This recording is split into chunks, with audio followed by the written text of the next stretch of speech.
Walang tigil ang pag-iyak ni Rosenda dahil tinangay ng aswang na umatake sa kanila ang anak niyang si Cholo. Parang may nakasakal sa kanyang lalamunan at may nakadagan sa kanyang dibdib sa bigat na kanyang nararamdaman.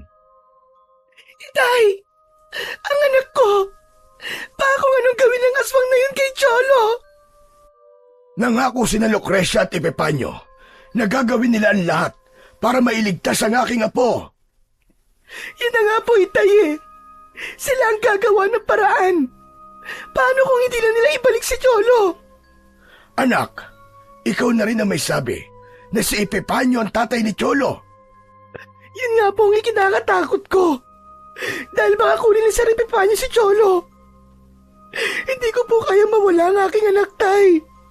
Ikamamatay ko po yun. Huminahon ka, Rosenda. Ang mahalaga muna sa ngayon ay kung paano maililigtas sa kamay ng aswang na yun ang aking apo. Hayop siya. Ano bang kailangan ng halimaw na yun sa aking apo? Yan din ang palaisipan sa akin, Rosenda. Baka patayin niya ang anak ko, Itay. Sa tingin ko naman ay hindi niya gagawin yon. Kailangan niya si Cholo ng buhay. Kaya ramdam kong hindi niya yun gagawa ng masama. Sana nga totoo ang sinasabi niyo. Gusto ko tuloy sisihin ang sarili ko, anak. Kasalanan ko. Humihingi ako ng tawad sa iyo, anak. Tay, bakit niyo naman sisisihin ang sarili niyo? Kung hindi ko kinuha sa kanya yung kwintas, hindi siya basta-basta matatangay ng aswang na yun at may magagamit sana siya para labanan ng halimaw.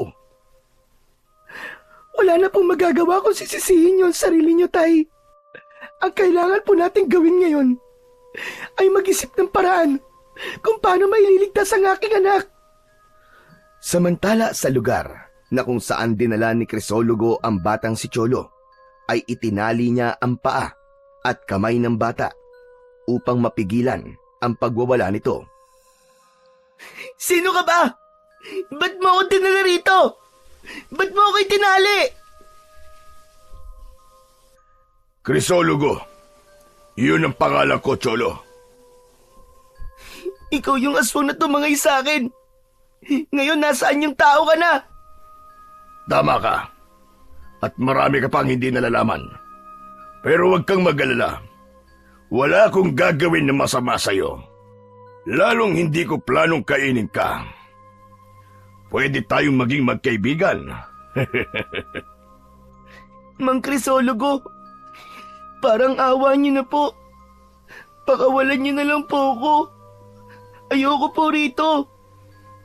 Pasensya ka na, bata. Dahil hindi ko pwedeng gawin ang ipinapakiusap mo sa akin. Mananatili ka dito sa lugar ko. Ano bang kailangan niyo sa akin? Malalaman mo rin yun, bata. Malalaman mo rin. Nakikiusap po ako. Ibalik niyo na po ako sa nanay ko. Sabi ko naman sa'yo, hindi maaari ang gusto mong mangyari. Siguro po, gusto niyo po akong ipatubos ang nanay at lolo ko. Kaya niyo ako kinuha. Pero Mamang Crisologo, wala po kaming pera. Ang meron lang po kami ay mga alagang kambing. Mas mabuti kung tatahimik ka na lamang, bata. Magpahinga ka na muna. Matulog ka. Ayoko. Hindi ako matutulog. Baka mamaya hindi na ako magising dahil papatayin mo ako. Hindi ko gagawin yun. Dahil mas kailangan kita ng buhay. Kaya walang masamang mangyayari sa'yo. Sa sinabing yon ni Crisologo, ay hindi malalagay sa panganib ang buhay ni Cholo dahil po protektahan siya ni Crisologo, lalo na't dapat mamalaging buhay ang bata. Sa lugar na kinaroroonan naman nina Epifanio at Lucrecia, nahirapan silang sundan si Crisologo. Hindi nila makita ang kinaroroonan nito at kung saan dinala si Cholo.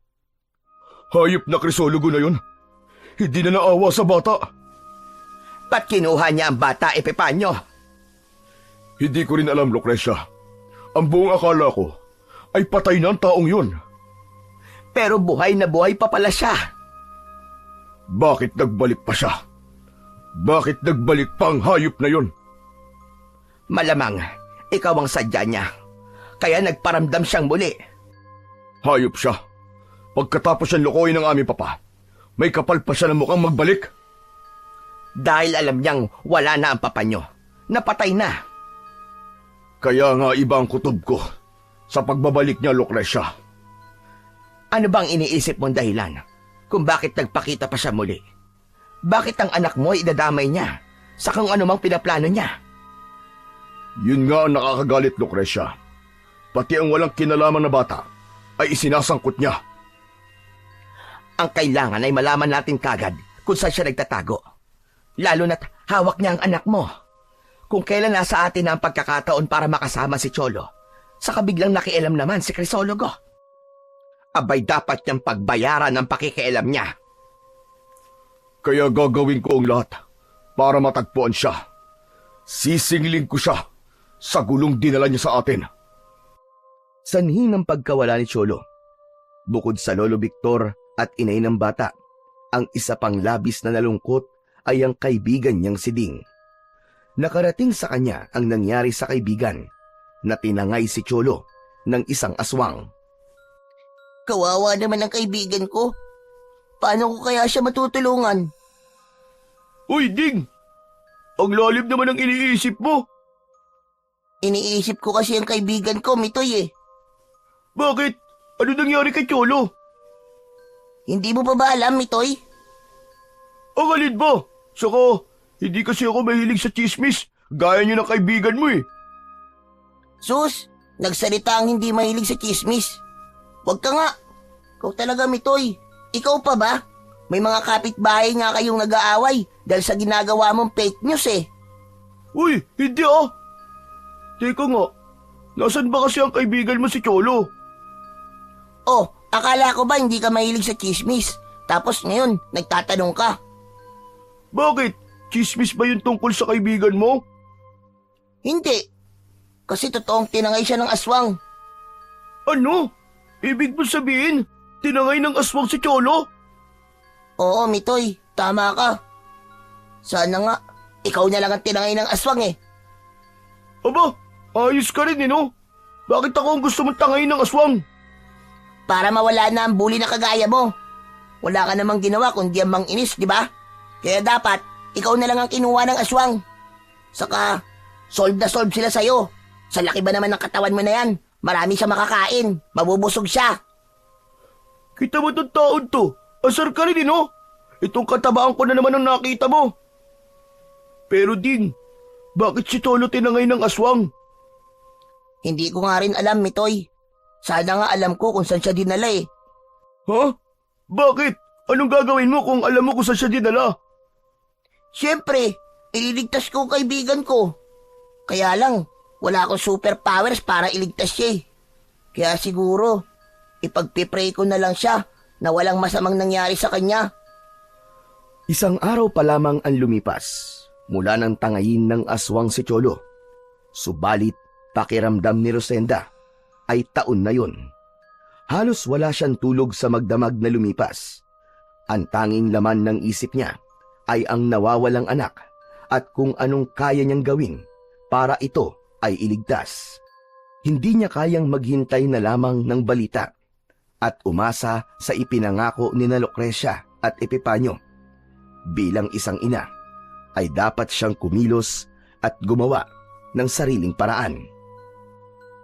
Tay, hindi ko po kayang manahimik at maghintay na lamang. Lumilipas po ang oras. Baka lalo lang malagay sa panganib ang buhay ni Cholo. Naiintindihan kita, anak. Ako man ay hindi na rin mapalagay. Dapat na po tayong gumawa ng paraan. Alam kong may magagawa ang kwintas na sinasabi nyo. Gagamitin po natin yan, Itay. Naisip ko na yan, anak. Kung ganun ay kumilos na po tayo. Oo, Rosenda. Hahanapin natin si Cholo. Salamat po, Tay. Alam kong hindi niyo rin po kayang pabayaan ang inyong apo. Oo naman. Apo ko si Cholo.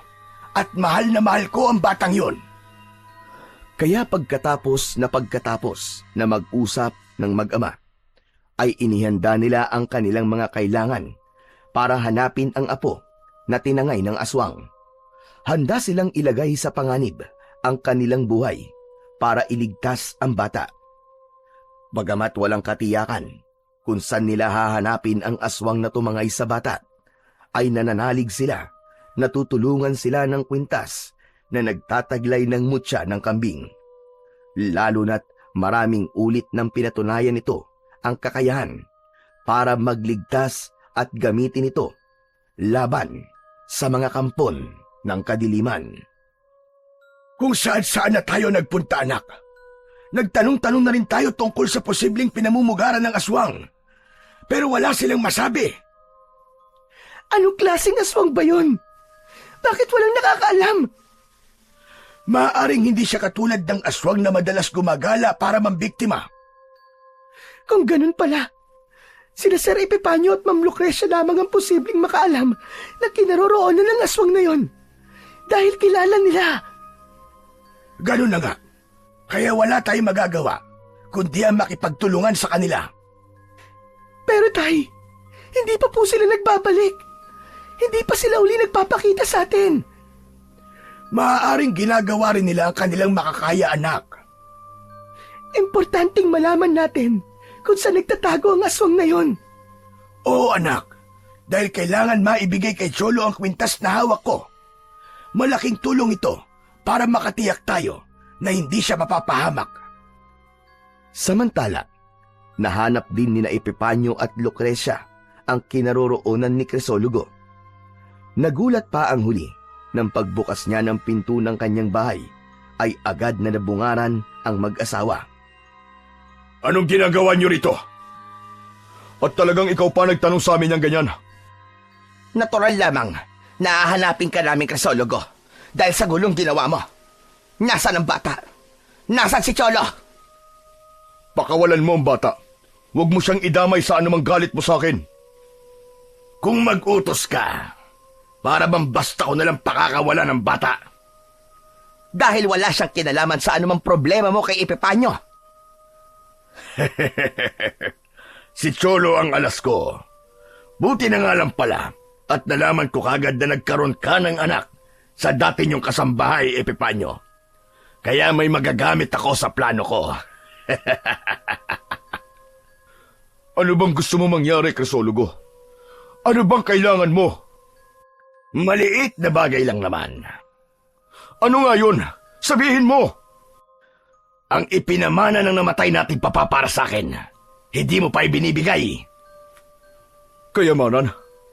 Baliw ka na nga, Crisologo. Baliw ka na! Nang dahilan doon nagkakaganyan ka. Ikaw ang baliw! Ikaw ang baliw, Epifanio! Wala ka nang aasahan pang mana. Dahil ang para sa'yo ay kinuha mo na. Baka nakalimutan mo na bago pa namatay ang papa natin, pilit mo nang kinuha ang para sa'yo at ginamit mo yun sa kung saan, sa kapritsyo mo. Parte lang ang ibinigay sa akin ni Papa noon. Hindi buo. Kulang yun, Epifanio. Mas malaki ang binigay niya sa'yo. Natural. Dahil ako ang tunay na anak. Kaya mas malaki at buo ang para sa akin. Pero anak din ako, Epifanio. Anak ka sa labas si Papa. Magkaiba ang ating mama. Mas malaki ang yamang napunta sa akin dahil yun sa yaman mula kay Mama at Papa. Ang sayo, kalahati lang ng yaman ni Papa. Hinati yun para sa ating dalawa. Kahit ano pang paliwanag gagawin mo, wala akong pakialam. Ang kailangan ko ngayon ay magkaroon ng bahagi sa anumang meron ka. Napakasakim mo, Crisologo. Sakim ka. Gusto mo pang kunin ang para sa aking anak? Bakit? Hindi mo ako mapagbibigyan? Hindi. Hindi kailanman. Dahil malaking kahangalan ang gusto mo mangyari. Pwes, kung magmamatigas ka, hindi mo na rin makikita ang anak mo. Hawak ko ngayon ang buhay niya. Isang bala lang siya. O di kaya ay isang kagat ko lang sa leeg niya. Mamamatay na siya. At ipapakita ko pa sa'yo kung paano ko gagawing hapunan ng laman loob ng kinasasabikan mong anak. Napakahayop mo, Hindi mo gagawin yun, Crisologo. Hindi mo gagawa na masama ang anak ko. Oo naman. Pero sabi ko nga, sa isang kondisyon.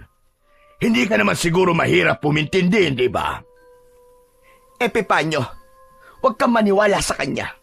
Baka mamaya sinasabi niya lang yon. Kapag pumayag ka sa ibig niya, hindi pa rin niya ibibigay ang bata. Lucrecia, marunong akong tumupad sa usapan. Masamang aswang ka, Crisologo. Ganid ka. Kaya paano namin yun mapanghahawakan? Meron pa rin naman akong isang salita, Lucrecia. O ano, Epipanyo? Ibibigay mo na ba ang hinihingi ko? Kapalit ng anak mo kay Rosenda? Natahimik si Epipanyo. Hindi ganun kadali ang ibig mangyari ng taong kausap niya. Hindi maliit na bagay yun. Isa pa, ang nais nitong kunin ay ang yamang maipamamana niya sa kanyang anak na si Cholo, na ngayon ay bihag ni Crisologo. Hindi ka na nagsalita, Epipanyo. Nanghihinayang ka ba? Napakasakim mo, Crisologo. Napakasakim mo. Kung talagang mahalaga sa'yo ang buhay ng anak mo, at kung mahal mo siya, at gusto mo siyang makasama, hinding-hindi mo panghihinayangan ang hinihingi ko sa'yo. Hayop ka. Napakasama mo, Crisologo. Dapat pala, hindi ka nalang kinupkup ni Papa. Hindi ka na niya pinatira sa bahay, at hindi ka na niya kinilalang anak. Ano? Babalikan pa ba natin ang nakaraan? Gusto mo pa bang balikan ang matagal nang nakalipas? Dahil yun ang naging maling desisyon ni Papa. Ang tanggapin ka niya at papasukin sa buhay namin. Magiging malaking problema ka lang palang, hayop ka. Crisologo, basta tiyakin mo lamang na wala kang gagawing masama sa anak namin. Wala kayong dapat na ipag-alala. Dahil iingatan ko siya ng gusto. Hindi ko nga siya pinapadamuan sa lamok eh. May katapusan din ang pagiging gahaman mo. Bakit ba, Epipanyo? Ano bang mahirap sa inihingi ko? Bagay lamang yun. Hindi ko kinukuha ang lahat. Sabi ko nga sa'yo, nakuha mo na ang para sa'yo. Paulit-ulit ka naman eh. Kaya nga humihingi ako. At ang magiging kapalit nun ay ang kalayaan ni Cholo. Ang kalayaan ng anak mo. Pero huwag kang mag-alala. Hindi kita mamadaliin. Kahit paano ay makapaghihintay pa naman ako. Kaya lang, huwag masyado matagal dahil madali akong mainip. Inaasahan ko na sa susunod nating pag-uusap ay nakapagdesisyon ka na. Dapat papabor yun sa gusto ko. Dahil kung hindi, hindi mo na makikita ang anak mong si Cholo kahit kailan. Natagpuan nga ni na Epipanyo at Lucrecia ang lugar ni Crisologo. Subalit, bigo pa rin silang makuha ang bata. Dahil sa ibig mangyari ng kapatid sa labas na si Crisologo, kayamanan ang nais niya, kapalit ng kalayaan ng bata. Bagay na hindi madaling desisyonan. Pagkatapos ng naging pag-uusap ni na Crisologo at ng mag-asawa at nakaalis na sila, ay kinausap naman ito ang bata. Nakakadena ang mga paa ni Cholo para hindi ito makatakas. Kanina lamang ay meron akong bisita, Cholo. Sino pong bisita niyo, Mang Crisologo? Ang iyong mama at papa. Po? Wala po akong mama at papa. Ang meron po ko, nanay at lolo Victor. Oo nga naman. Lumaki ka nga pala nakasama mo ang nanay Rosenda mo at lolo Victor mo. Opo, kasi nga po, wala po akong tatay. Siya nga naman. Hindi mo pa nga pala alam ang totoo. Ang katotohanan tungkol sa pagkatao mo, Cholo. Ha? Ano pong ibig niyo sabihin, Mang Crisologo? Meron kang ama, Cholo. Meron kang ama. Alam ko na po yun. Kaya alam po, ayaw naman pong sabihin sa akin ni nanay. Saka, Hindi ko pa po siya nakikilala. Nakilala mo na siya, Cholo. Nakita mo ba ang mag-asawang kasama ng nanay at lolo mo? Opo, ang sabi po ni nanay, ninang at ninong ko po sila. Ang totoo, papa mo ang lalaking yon. Siya ang tunay mong ama. Po, pero mga aswang po sila eh. Papa mo siya, Cholo. Yun ang katotohanan. Aswang ang tatay mo. At kaya nga sila nagpakita sa nanay Rosenda mo. Dahil ang gusto nila ay kunin ka na. Kung tatay ko po yun, bakit iba po ang nanay ko at hindi ang asawa niya? Maaari mo rin siyang maging nanay. Pero Cholo, ganun talaga. Minsan, hindi magkasama ang nanay at tatay.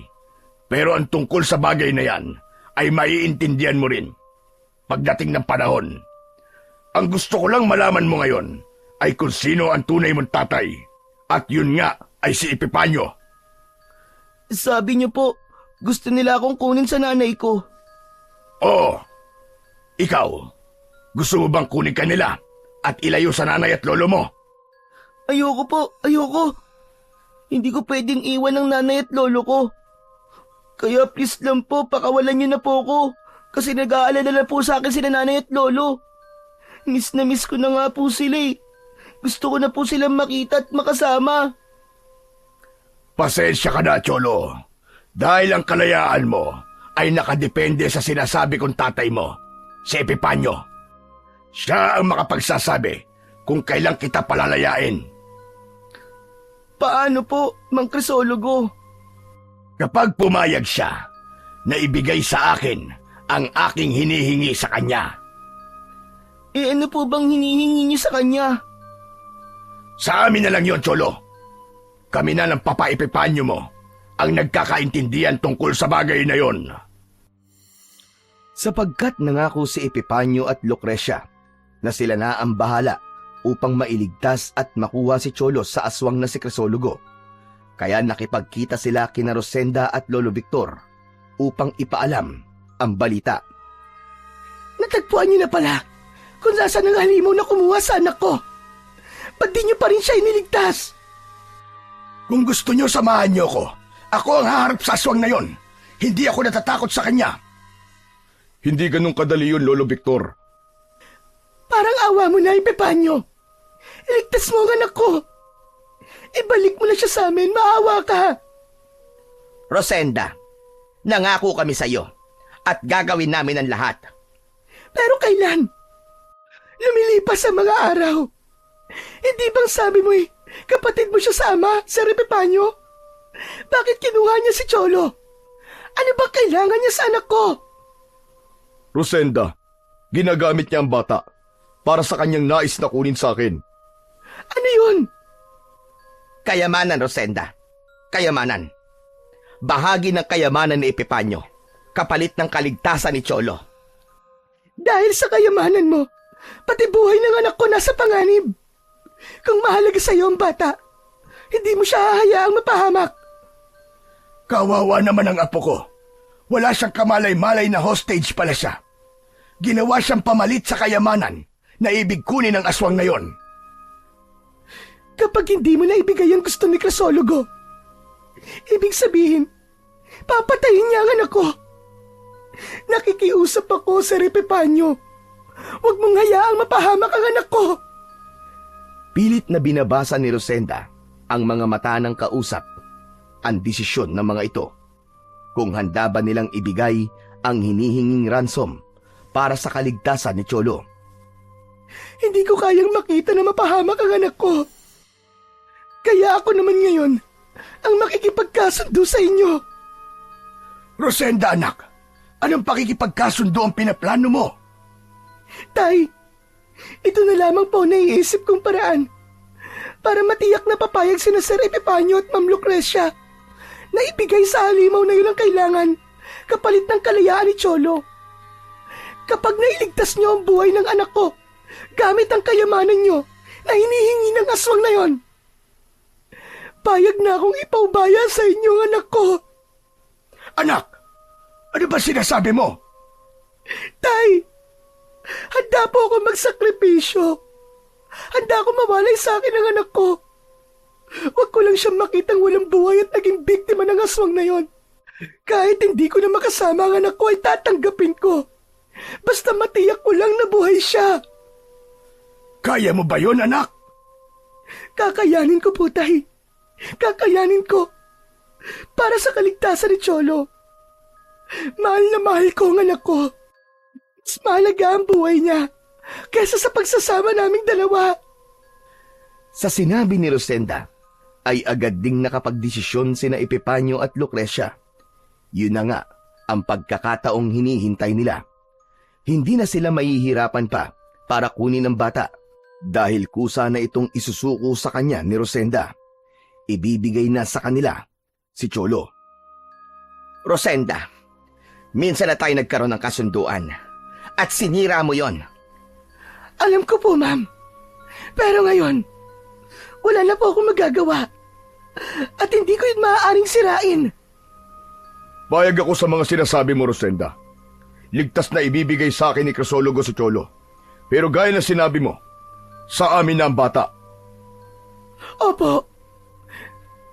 Makakasama niyo po siya. At kayo na ang bahala sa kanya. Pangako ko po sa inyo. Ipapaubaya ko na po sa inyo ang anak ko. Basta mabuhay lang siya. Habang nangangako si Rosenda sa mag-asawa, ay nag-uunahan sa pag-agos ang luha sa kanyang mga mata. Napakasakit sa kanya ng desisyon na yon, ang kasunduang binitiwan niya. Subalit yun na lang ang tanging paraan upang matiyak niyang hindi mapapahamak ang kanyang pinakamamahal na anak na si Cholo. Dahil sa naging desisyon ni Rosenda, hindi siya makatulog ng gabing yon. May mga sandali pa ring hindi niya mapigilan ang umiyak, lalo na kapag naiisip niyang hindi niya na makakasamang muli ang anak. Sa isipan niya ay humihingi siya ng tawad sa kanyang anak.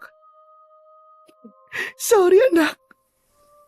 Patawarin mo si nanay. Kailangan kong gawin yun para sa kaligtasan mo. Mapalayo ka man sa akin, pero alam kong buhay ka. At kung magkakaroon ng pagkakataon, ay maaaring magkita pa tayong muli. Sana lang, hindi ka galit sa akin, anak. Hindi ka magagalit kay nanay. Halos sumabog ang dibdib ni Rosenda habang naiisip na di na makakasama pa ang anak niya. Pero bilang isang ina, ay handa siyang magsakripisyo. Handa niyang tiisin ang lahat, gaano man yon kasakit. Samantala, walang pagsidlan naman ng kasiyahan si Crisologo sa natanggap niyang balita mula kay Epipanyo. Sabi ko na nga ba, hindi niya matitiis ang anak niya. Bakit masaya po kayo, Mang Crisologo? Dahil pumayag din siya. Sino po? Ang papaipipanyo mo, Cholo. Handa na niyang ibigay ang hinihingi ko. Eh di ibig sabihin po nun, Mang Crisologo, pakakawalan niyo na po ko. Makakabalik na po ko sa nanay at lolo ko. Hindi ko alam. Teka, pero sabi niyo po kapag ibinigay na po ang hinihingi niyo, makakalaya na po ko. Oo, dahil nga marunong akong tumupad sa kasunduan. Pero ba't hindi niyo po alam kung makakabalik na po ko sa nanay at lolo ko? Posible kasing may ibang plano si Epipanyo. Gaya ng naging kasunduan ni na Epipanyo at Crisologo, na bahagi ng kayamanan niya ay ibibigay niya kapalit ng kalayaan ni Cholo. Kaya nagdeposito si Epipanyo ng malaking halaga sa bank account ng kapatid sa ama. Nang maging maayos ang pagtatransfer ng halaga sa bank account ni Crisologo, ay inasikaso na kagad niya ang bata upang ibigay ito sa mag-asawa. Pakakawalan niyo na po ko, Mang Crisologo? Oo, Cholo. Kaya maligo ka at magbihis. Bumili ako ng bago mong damit para yun ang isusuot mo. Uuwi na po ako kina nanay. Sabi ko nga sa'yo, desisyon ng Papa Epipanyo mo ang masusunod. Dinala ni Crisologo ang bata sa lugar na usapan nila ni Epipanyo. Naghihintay doon ang mag-asawa nang dumating siya Subalit ibang muka ang hinahanap ni Cholo. Bakit ganun? Wala naman po dito ang inay at lolo ko. Hindi kasi sila makakarating, Cholo. Kaya nagbilin sila. Nasunduin ka na lang namin. Kaya halika na. Sumama ka na sa amin, Cholo. Nasabi ko na nga pala sa bata ang totoo. Ano sabi mo? Pinangunahan mo pa kami. Pasensya na. Nangati ang dila ko eh. Hindi ko napigilan sabihin sa kanya na ikaw ang totoong ama niya. Ang kapal din talaga ng mukha mo. Pati ang tungkol doon ay pinangunahan mo. Bakit? Malalaman din naman niya yun ah. Sasabihin niyo rin sa kanya. Medyo nauna nga lang ako. Totoo po ba na kayo po ang tunay kong tatay? Oo anak, tama ka. Ako nga ang totoo mong ama. Kahit hindi ako ang tunay mong nanay, Cholo, dahil may nanay Rosenda ka na, pwede mo rin akong tawaging nanay Lucy. Ang mabuti pa, umuwi na tayo. At alam kong kailangan na ni Cholo ang pahinga. Sa kamalaki ang ipinayat niya sa ilang araw na nasa poder siya ni Crisologo. Hindi ko na yung kasalanan. Pinapakain ko naman siya. Pero mahinang kumain. Nagda-diet yata yan eh. Sige na, iuwi niyo na yan. At salamat nga pala sa binigay mo, Tol. Nasilip ko na sa aking bank account. Pagsisisihan mo ang ginawa mong ito, Crisologo. Masyado kang gahaman. Tama na, Lucrecia. Naibigay na nga sa akin ni Epipanyo yung kailangan ko.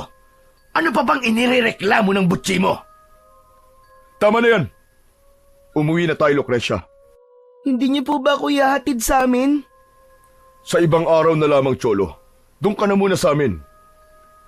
Dinala na ng mag-asawa si Cholo sa kanilang bahay. Nagtatakaman at maraming tanong sa isipan niya ang bata. Subalit pinili niyang manahimik na lang muna. Magara ang silid na inilaan ng mag-asawa para sa bata. Malayong malayo sa simple niyang tinutulugan sa bahay nila. Subalit gaano man karangya at kagara ang silid, ay hindi makatulog doon si Cholo. Naaalala niya ang kanyang nanay at lolo Victor. Samantala, nakarating na rin sa kaalaman ni na Rosenda at lolo Victor na nabawi na si Cholo sa kamay ng aswang na si Crisologo. Salamat naman. At wala na pala sa kamay ng halimaw na yon ang apo ko. Kaya nga po, kasama na po niya ngayon ang kanyang papa at mama niya. Magkakaroon pa kaya tayo ng pagkakataong makasama ang apo ko, anak? Hindi ko po alam, Itay. Pero kahit hindi na natin kapiling si Cholo, alam kong hindi niya tayo makakalimutan. Sana lang kayang pabalikin ng mutya ng kambing na hawak ko ang aking apo. Kaya lang, hindi kasama yon sa kakayahan ng mutya. Kumusta na kaya siya, Tay? Nakakakain kaya siya ng maayos? Sana naman, hindi siya pabayaan ni na Sir Epipanyo at Ma'am Lucrecia. Nasisiguro kong hindi nila pababayaan ang anak mo, Rosenda. Alam mo kung gaano sila kasabik na makasama ang bata. Samantala, silipin naman natin ang kalagayan ni Cholo sa bahay ng mag-asawang Epipanyo at Lucrecia. Kumain ka na, Cholo. Nagluto ko ng spaghetti. Masarap to.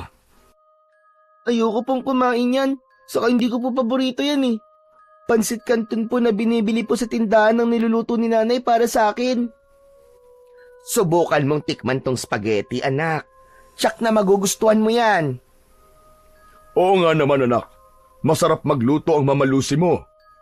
Ayoko po. Ano bang gusto mo?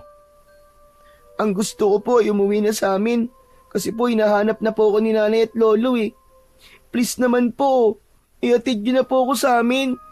Gusto ko na pong umuwi. Hindi kasi pwede, Cholo. Dito ka natitira. Ayoko po dito. Ayoko po dito. Cholo, kami na ang mama at papa mo. Saka yun din ang gusto ng inay Rosenda mo, na dito ka natitira sa amin. Hindi po totoo yan. Hindi po ganun ang nanay ko. Hindi niya po ako ipamimigay sa inyo. Mahal na mahal po ako ng nanay ko.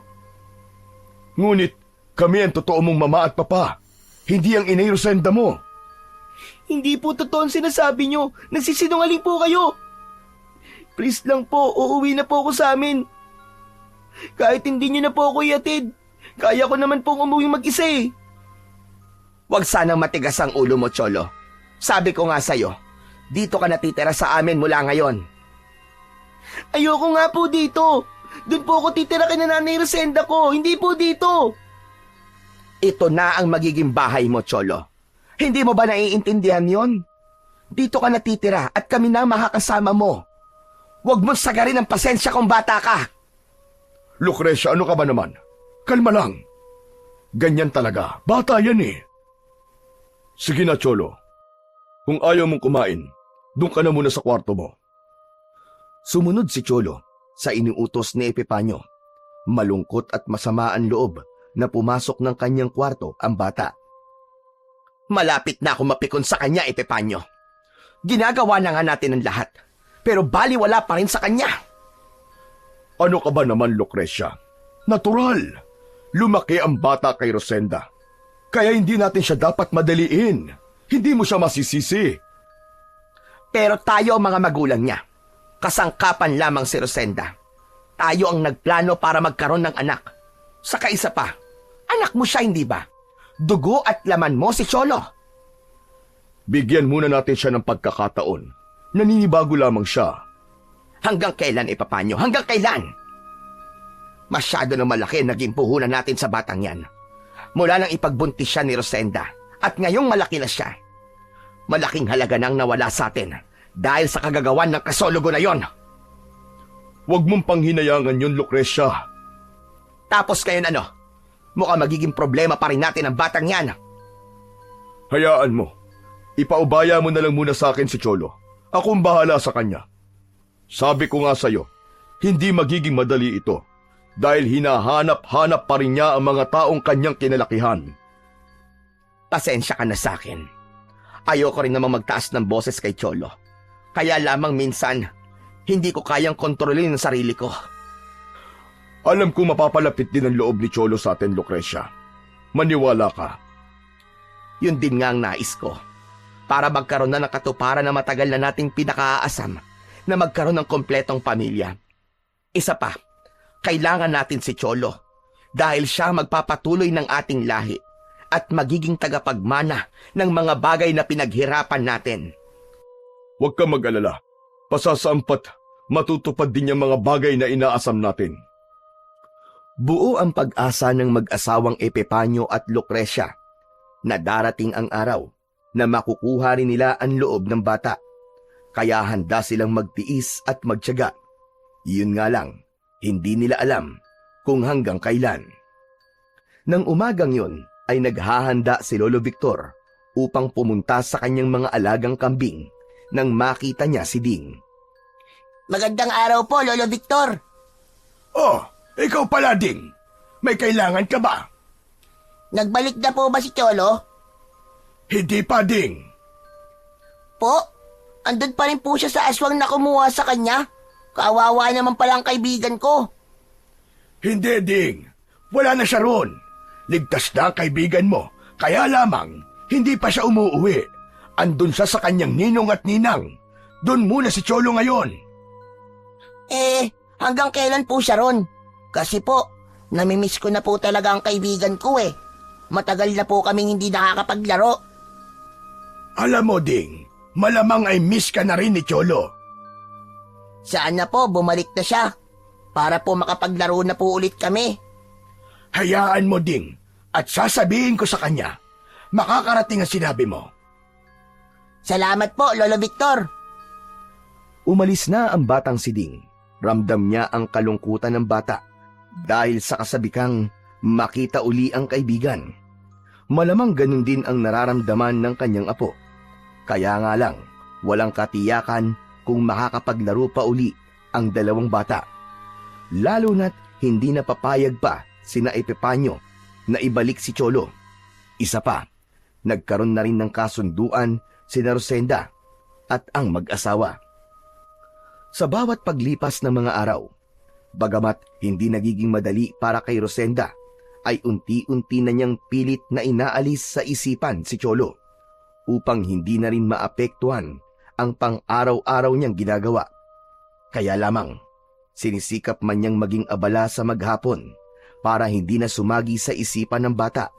Iba naman ang ipinapakita ng kanyang mga panaginip. Cholo! Cholo, anak! Cholo! Wag! Rosenda! Rosenda, gising! Gumising ka! Tay! Nanaginip po ko. Alam ko, anak. Dahil kanina nagsasalita ka habang natutulog. Binabanggit mo ang pangalan ni Cholo. Napanaginipan ko na naman po siya, Tay. Ano bang napapanaginipan mo tungkol sa apo ko? Iniwan na po niya tayo ng tuluyan, Tay. Ayaw niya na po tayo makita. Iyan kasi ang iniisip mo, anak. Kaya yan ang napapanaginipan mo. Sabi ko naman sa'yo, kahit pa tumira doon kina Epipanyo si Cholo, hindi niya tayo basta-basta malilimutan. Anak mo siya at apo ko. Ikaw ang totoo niyang nanay. Iniisip ko kasi, baka kung anong sabihin nilang hindi maganda sa bata, para magbago ang isip ni Cholo. Hindi mangyayari yan. At saka matalino ang batang yun. Pilit na pinagagaan ni Lolo Victor ang nararamdaman ni Rosenda. Ayaw niyang mag-isip ito ng negatibo. Samantala, sa paglipas pa ng mga araw, ay nararamdaman ni na Epipanyo na tila hirap pa rin silang makuha ang loob ng bata. Pagkainip na ang nararamdaman ni Lucrecia, kaya humanap na siya at nagtanong-tanong ng paraan upang mapagbago ang isipan ng bata, hanggang may nakapagpayo sa kanya ng dapat gawin. Nasabi mo may paraan para magbago ang isip ng bata at hindi niya nahahanapin pa mga taong kinalakihan niya. Oo, Epipanyo.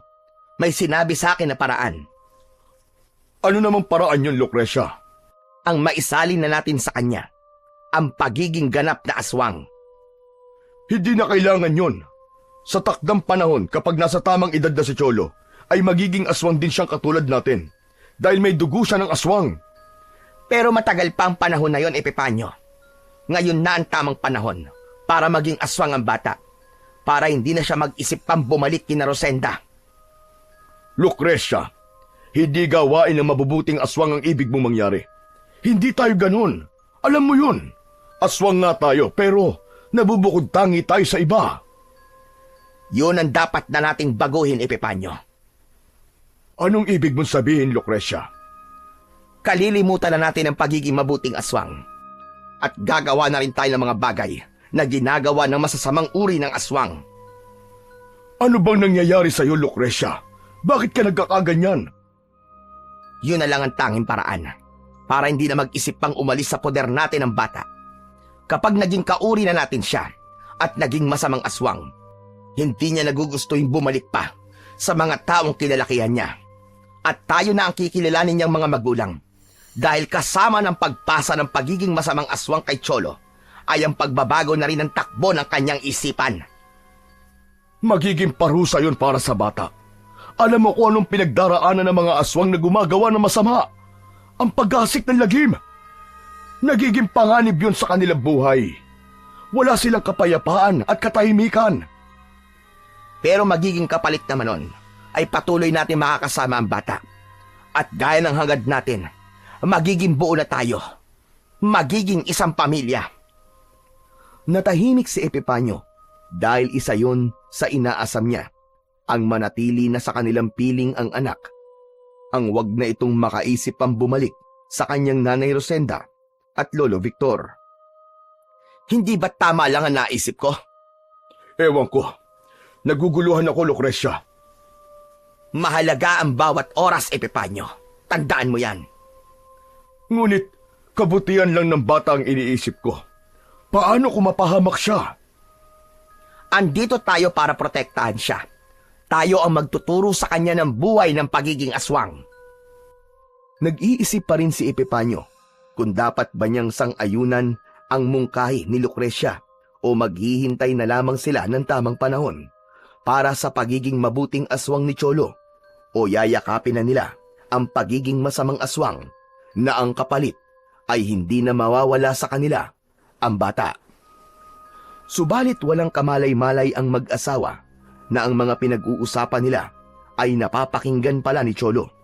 Nakadikit ang tenga nito sa may pinto ng silid ng mag-asawa, kaya buong-buo niyang narinig ang pag-uusap ng dalawa. Ayoko. Hindi ako papayag. Gagawin nila ako masamang aswang. Ayokong maging aswang. Tumakbo ang bata papasok ng kanyang kwarto, subalit sa pagmamadali ay nabangga niya ang isang bagay na dahilan para lumika ng ingay. Narinig naman yon ng mag-asawang nasa loob ng kanilang silid. Ano yon? Parang may bumagsak ka. Lumabas ng kwarto ang mag-asawa. Hindi na nila naabutan doon si Cholo na nasa loob na ng kanyang silid. Nakita nila ang isang figurin na yari sa kahoy na nasa sahig. Ito palang estatwa. Nahulog mula sa ibaba ng side table. Baka umakyat kaninang alaga nating pusa at nasagi. Siguro nga. Bigla tuloy akong kinabahan. Bakit? Iniisip ko kasi na baka kasi narinig ni Cholo ang pag-uusap natin. Nakasara ang pinto ng kwarto niya. Tsak na natutulog ang bata. Nagtungo ang dalawa sa kwarto ni Cholo. Marahang binuksan yon. Nakita nilang nasa kama ang bata, nakahiga at natutulog. Kaya nawala ang pangamba ng mag-asawa. Subalit kung lalapitan sana nila ang bata na nakahiga sa kama at nakatalikod, malalaman nilang gising na gising yon at nakikiramdam lang. Dahil inakala ng mag-asawa na natutulog ang bata, kaya isinara na nila ang pinto ng kwarto at bumalik na sa kanilang silid upang magpahinga. Nang magdamag na yon, ay hindi dalawin ng antok si Cholo. Hindi mawala-wala sa isip niya ang kanyang mga narinig. Paulit-ulit yon at tila batingaw na lumilikha ng ingay sa isipan niya. Isang bagay lamang ang nasa isip ng bata. Hindi siya papayag na gawing aswang ng mag-asawa, kaya kailangan niyang makaalis sa lugar na yon. Samantala, magdamag na pinag-isipan naman ni Epipanyo ang mga sinabi sa kanya ng asawang si Lucrecia. Kaya sa paggising niya ng umagang yon, ay nakapagpasya na siya. Payag na siya sa nais mangyari ng asawa kung yun na lang ang tanging paraan upang manatili sa kanila si Cholo. Walang katulong sa bahay ang mag-asawa, kundi pinupuntahan lamang sila ng mga taong maglilinis ng bahay o maglalaba ng kanilang mga gamit. Mas gusto nilang walang nakikialam sa kanila, lalo na't ayaw nilang malaman ang kanilang pagiging aswang. Nagluto ng kanilang aalmusalin si Epipanyo. Gigisingin na lamang niya ang asawa kapag nakapagluto na siya, at ganun din si Cholo para sabay na silang mag-aalmusal. Nang matapos magluto si Epipanyo, ay una niyang pinuntahan ang anak upang gisingin yon, at saka na lamang niya isusunod na gisingin ang asawa. Kumatok si Epipanyo sa kwarto ng bata, subalit walang sumasagot, kaya nagpasya siyang buksan ang pinto. Ganun na lamang ang pagkagulat niya nang makita niyang walang nakahiga sa kama. Maayos yun na tila walang gumamit sa buong magdamag. Tinignan ang loob ng comfort room sa loob ng kwarto, pero wala rin doon si Cholo. Kaya nagmamadali siyang nagpunta sa asawa na noon ay kakagising lamang, at agad na ipinaalam dito ang pagkawala ng bata. Sigurado ka ba, Epipanyo? Baka maaga lang gumising at nasa labas. Nawawala siya, Lucrecia. Wala nga si Cholo sa kwarto niya. Yung narinig natin kahapon na may bumagsak. Malamang, hindi yung kagagawa ng isang pusa, kundi si Cholo yon. At posibleng napakinggan niya yung mga pinag-usapan natin. Pero, paano siyang nakatakas? Ewan ko, Epipanyo. Pero, maparaan ng isang batang kagaya niya. Posibleng umakyat siya sa pader para makatakas siya dito. Wala namang ibang pupuntahan yon, kundi ang nanay Rosenda niya lamang. Tama ka. Kaya mamaya, puntahan natin siya ron para bawiin si Cholo at ibalik dito sa bahay. Hindi natin yung basta maisasamang bumalik dito, lalo na kung alam na niya yung mga pinag-usapan natin. Nang mga oras na yon, Maagang nagising sina Rosenda at Lolo Victor. May mga gawaing bahay na dapat tapusin si Rosenda at si Lolo Victor naman ay kailangan magtungo pa sa kulungan ng mga kambing upang pakainin at painumin ang mga ito. Magkasabay na nag-aalmusal ang mag-ama nang biglang bumukas ang pinto ng bahay. Nagulat at kinabahan ng dalawa na napatingin sa gawing pintuan. Ang gulat na yon ay napalitan ng kasiyahan na may kasamang pangamba. Nakita nila si Cholo. Pagkakita ng bata sa kanyang inay at Lolo Victor, ay patakbong lumapit ito at yumakap. Nay! Lolo Victor! Miss na miss ko na po kayo. Ayaw po nila akong dalhin dito. Tapos sinabi pa po nila na doon na raw po ako titira sa kanila dahil ibinigay niyo po ako sa kanila, Nay. Di po ba hindi naman po yun totoo? Nagkatinginan lamang ang magtatay. Hindi nila kayang sagutin ang mga tanong na yon ng bata. Kaya mas pinili na lamang nilang manahimik at di na yun bigyan pa ng kumpirmasyon. Apo, abay, paano ka nakarating dito? Sinong kasama mo? Wala po, Lolo Victor. Tumakas po ako habang natutulog sila. Ano ka mo? Tumakas ka? Opo, Lolo Victor. Nay, kasi po, ayoko po yung gusto nilang gawin sa akin eh. Ayoko po nun. Gagawin po nila akong aswang. Nagulat ang mag-ama sa sinabi ni Cholo. Ikinuwento na nga ng bata ang lahat ng kanyang narinig na pinag-usapan ni na Epipanyo at Lucrecia. Alam nilang hindi nagsisinungaling si Cholo, kaya pinaniwalaan nila ang mga sinabi nito. Subalit dahil sa ginawa ng bata, ay tiyak nahahanapin ito sa kanila. Ang sama nila! Gusto pa nilang gawin kang masamang aswang! Kasi po, para daw po hindi na po ako bumalik dito, tapos iwanan na po kayo ng tuluyan. Ayoko po nun, Nay. Ayoko po mawalay po sa inyo. Mahal na mahal ko po kayo ni Lolo Victor. Salamat, Apo. Pero hindi ka nila dapat makita dito, Apo. Tiyak na pupuntahan ka nila dito. Ano pong gagawin natin, Tay? Itatago natin si Cholo. Hindi siya maaaring manatili dito sa bahay natin. Saan po natin siya itatago? Pagkatapos magkasundo ang mag-ama kung saan nila itatago ang bata, ay agad itong kinausap ni Lolo Victor. Hindi na nila sinamahan pa ang bata sa lugar na pagtataguan ito dahil alam na yon ni Cholo. May mahigpit na bilin ang matandang lalaki sa kanyang apo na wag itong pupunta sa kung saan-saan, kundi mananatili lamang sa lugar na sinabi ng matanda. Ibinigay din ni Lolo Victor kay Cholo ang kwintas na may mutya ng sungay ng kambing na magagamit ng bata sa anumang panganib na darating at magbibigay din ito ng proteksyon sa kanya. Tanghali na nang dumating kina Rosenda ang inaasahan nilang panauhin. Pagala-gala ang mga tingin ng mga mata ng mag-asawang Epipanyo at Lucrecia nang dumating ito sa tirahan ni na Lolo Victor. Aba, napasyal kayo, Sir Epipanyo. Dahil sa mahalagang sadya namin dito. Alinga-linga po yata kayo, Ma'am Lucrecia. May hinahanap po ba kayo? Nasaan siya? Sino po, Ma'am? Si Cholo. Sandali, ba't hinahanap nyo rito si Cholo? Hindi ba't nasa inyo siya? Ipinaubaya na sa inyo ni Rosenda, hindi ba? Dahil nga, naglabas kayo ng malaking halaga para sa kalayaan ng apo ko. Wala po rito si Cholo. Wala po rito ang anak ko. At kung narito siya, malalaman nyo dahil nga nagkaroon tayo ng kasunduan. Umalis siya sa bahay kaninang madaling araw nang hindi nagpaalam. Diyos ko! Ang anak ko! Nasaan si Cholo ngayon?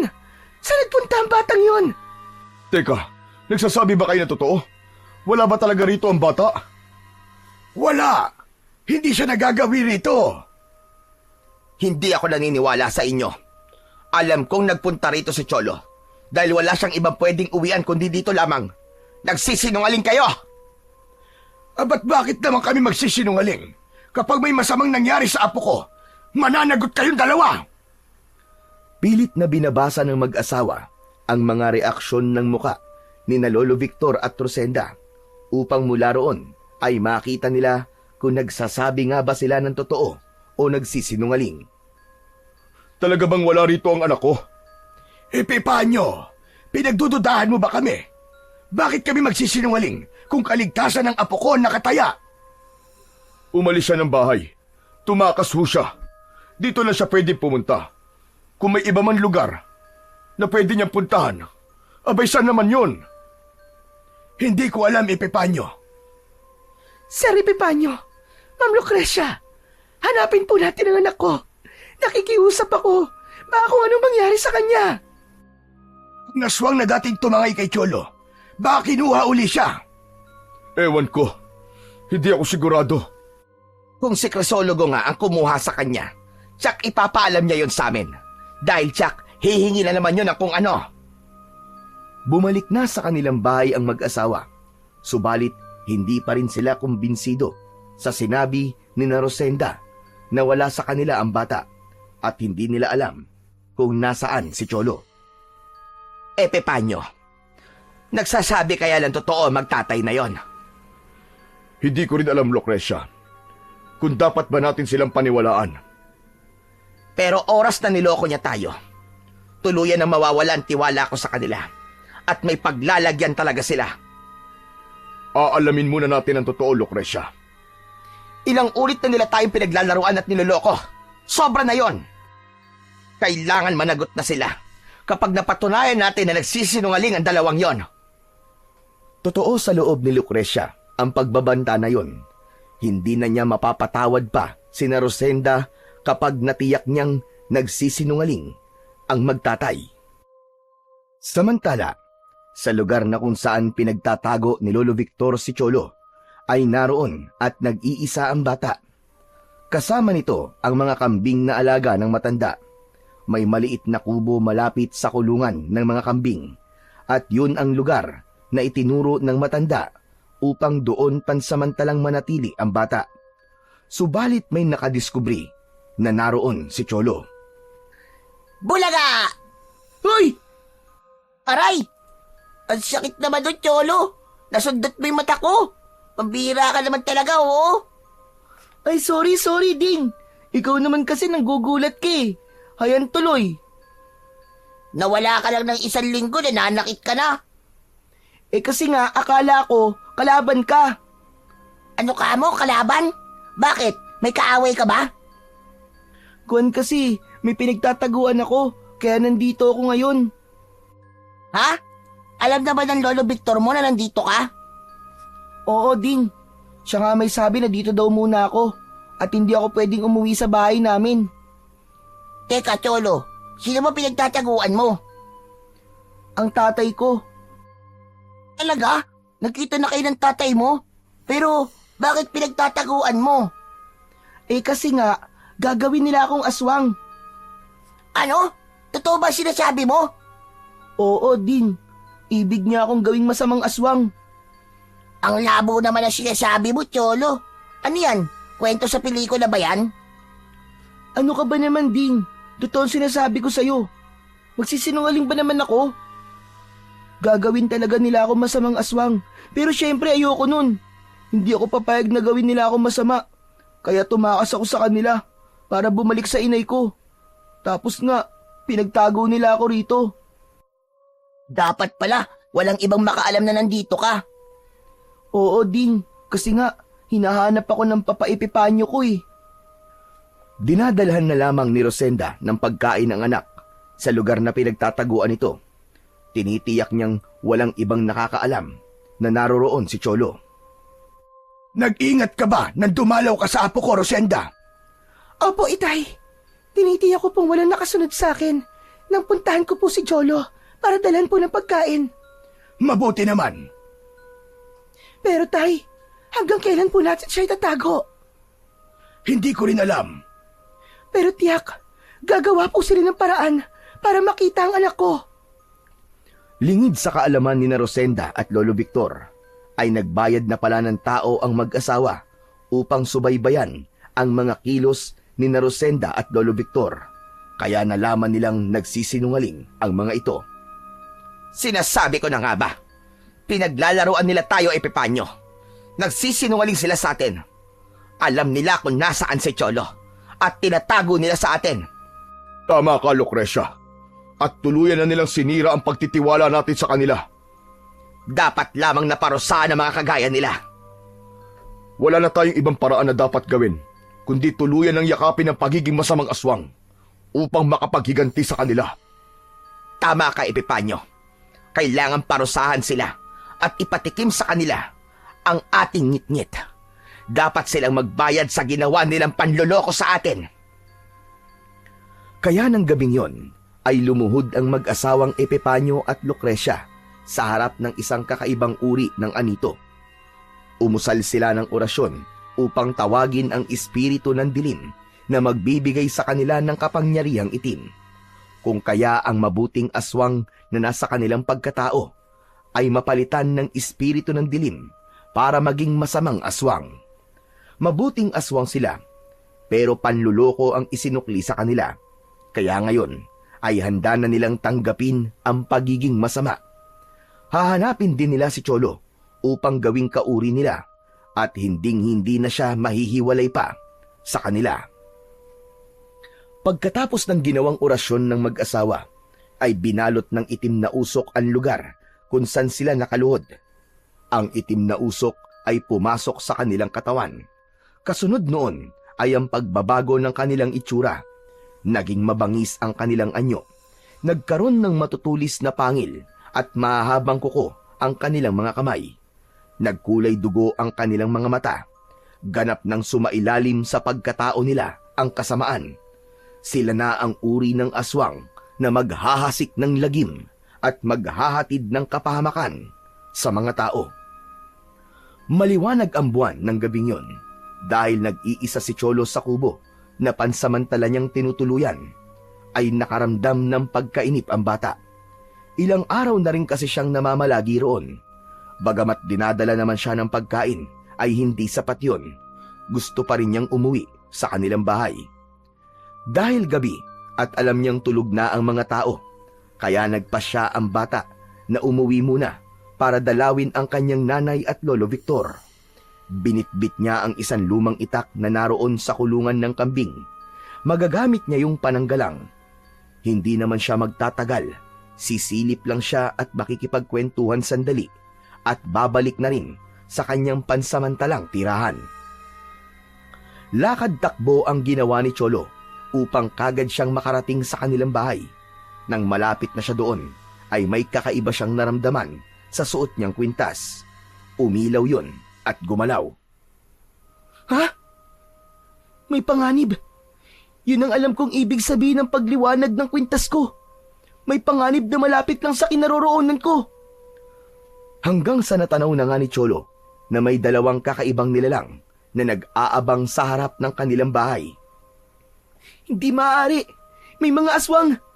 May aswang sa harap ng bahay namin. Mukhang gusto nilang biktimahin ng nanay at lolo ko.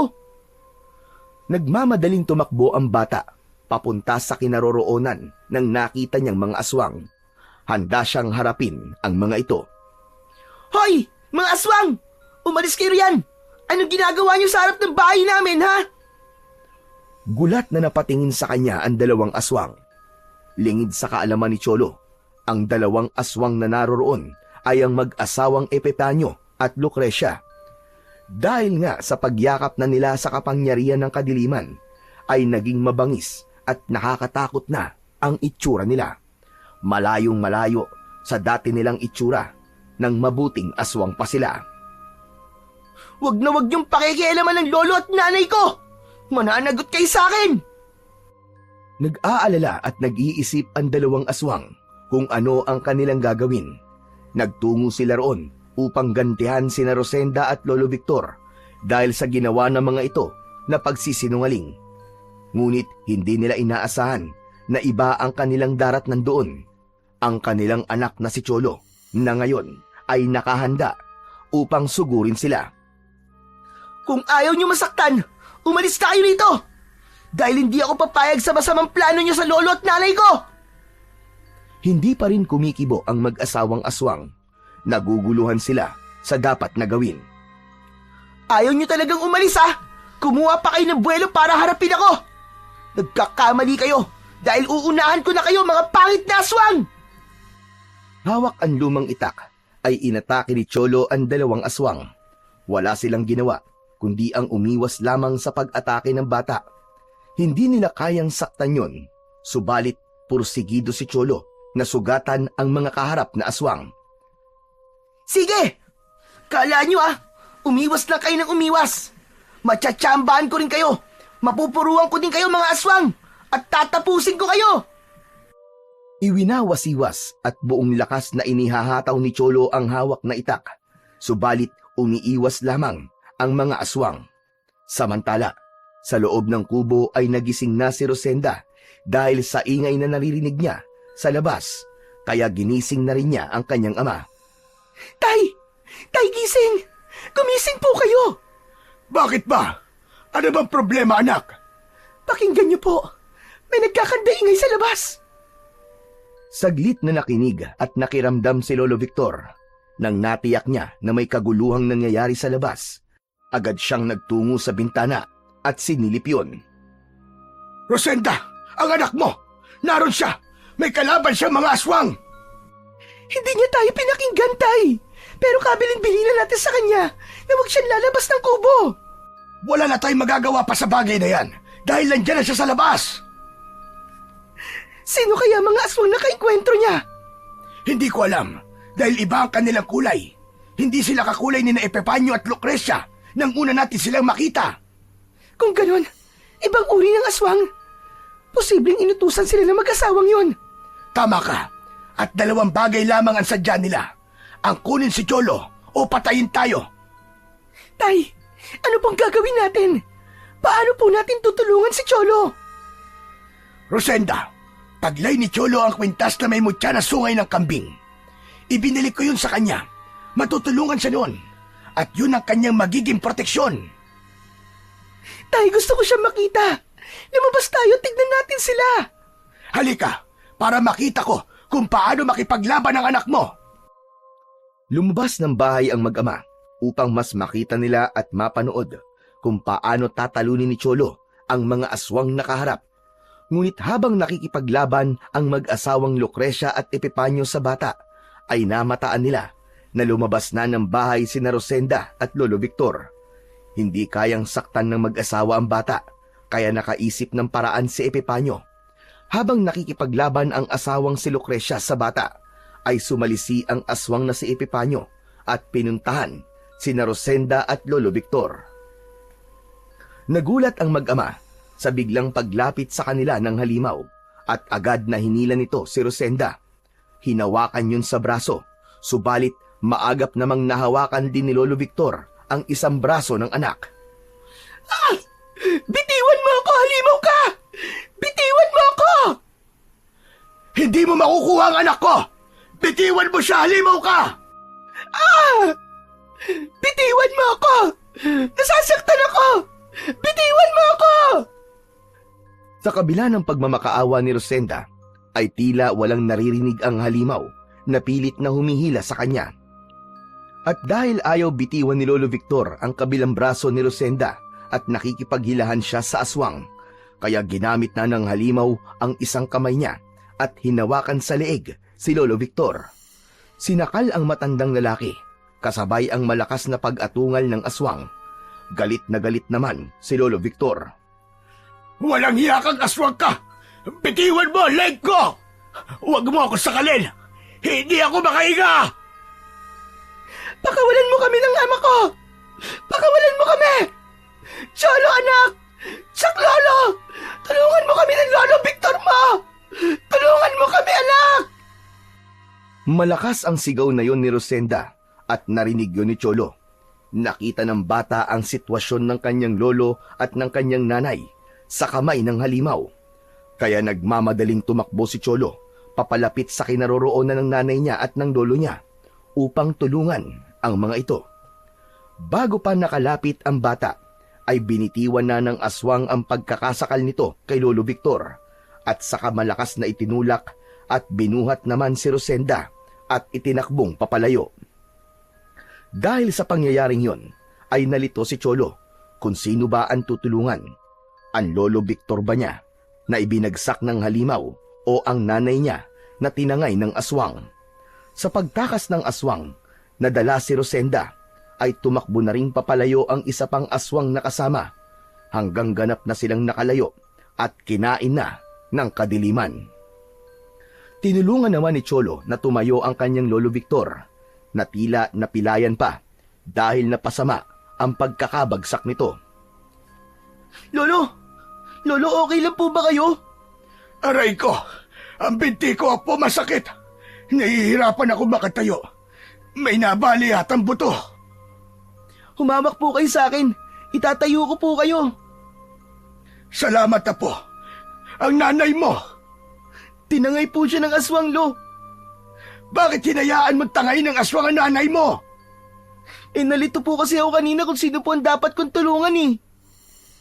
Walang yan. Sino kaya mga aswang na yon? Mukhang ibang uri sila ng aswang. Lolo Victor, di kaya sila po sina Papa Epipanyo at Mama Lucrecia? Sila lang po ang naiisip kong pwedeng pumunta dito. Pero, iba ang itsura nila, Cholo. Di po ba nasabi ko po sa inyo na handa po sila maging masamang aswang? Kaya baka sila nga po ang dalawang aswang na yon. Dahil napansin ko po kanina habang naglalaban po kami, hindi po nila ako magawang saktan. Hindi po sila lumalaban sa akin. Oo nga. Posibleng sila ngayon na po. Lolo, kailangan ko po silang sundan. Hindi ko po maaaring pabayaan si nanay. Baka kung anong gawin nila sa nanay ko. Ipinasok muna ni Cholo ang kanyang lolo Victor sa loob ng bahay. Saka nagpaalam siya. Sigurado ka ba sa gagawin mo, Apo? Opo, Lolo Victor. Kailangan ko pong alamin kung saan dinala ng mga aswang na yun si nanay para mailigtas ko po siya. O sige, Apo. Mag-iingat ka. Pagpalain ka nawa ng Diyos. Salamat po, Lolo. Saka alam ko pong hindi po ako pababayaan po ng mutya ng kambing at ng Diyos. Sila po magtatanggol sa akin. Samantala, sa lugar kung saan dinala ng aswang si Rosenda, iginapos siya ni Epipanyo upang hindi makatakas. Sa harap din ni Rosenda ay nagpalit ng anyo ang mag-asawang halimaw, kaya nakilala niya ang mga ito. Mga hayop kayo! Kayong dalawa pala mga aswang na yon! Oo, at napuno na kami sa iyo, Rosenda. Sobra na ang ginagawa mong panloloko sa amin. Ano ba sinasabi nyo? Hindi ba't panloloko ang ginawa niyong pagsisinungaling? Sinabi niyong hindi niyo alam kung nasan si Cholo. Pero ang totoo, alam niyo at itinatago niyo siya. Sa halip na ipaalam at ibalik mo sa amin. Baka nakakalimutan mo, Rosenda. Nagkaroon na tayo ng kasunduan. Sinabi mong di baling mawalay sa iyo si Cholo. Ang mahalaga ay buhay at ligtas siya. Pumayag kang sa amin na si Cholo. Kapalit ng pagbabayad namin sa malaking halaga para sa kalayaan niya. Ginawa namin yon. Rosenda, sa simula pa lang ng una nating kasunduan, binayaran ka na namin. Tapos, niloko mo na naman kami ngayon. Paulit-ulit mo kami nililinlang, Rosenda. Wala kang tinupad kahit isa man sa naging kasunduan natin. Patawarin niyo ko. Hindi ko lang kasi kayang mawala ang anak ko. Ngunit anak ko rin siya, Rosenda. At may karapatan din ako sa kanya. Ako ang ama ni Cholo. Intindihin niyo na lang sana ako, Sir Epipanyo. Ma'am Lucrecia. Ilang ulit ka na naming inintindi.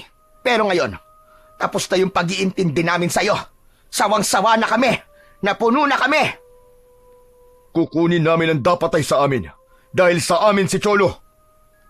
Pero ibang-iba na kayo ngayon. Hindi na kayo katulad ng dati. Masamang aswang na kayo. Yun ang sabi ni Cholo. Wala ka nang pakialam doon. Ito ang buhay na gusto namin. Para hindi na mawala pa sa amin ang aming anak. Kaya ibig bang sabihin nun, gagawin niyo masamang aswang ang anak ko? Oo, tama ka. Napagkasunduan na namin yun ni Epipanyo. At walang sino man na maaaring pumigil sa amin. Hindi ako papayag. Hindi niyo gagawing masamang aswang ang anak ko. Hindi siya magpapailalim sa kadiliman. Wala ka nang magagawa pa. Bakit niyo pa ako isinama rito? Dahil ikaw ang tanging paraan at gagamitin namin para ganap naming makuha si Cholo. Anong ibig niyo sabihin? Simple lang. Makakalaya ka lamang at makakabalik sa iyong tatay kapag pumayag si Cholo sa nais naming mangyari. Yun ay ang maipasa na sa kanya ang pagiging masamang aswang.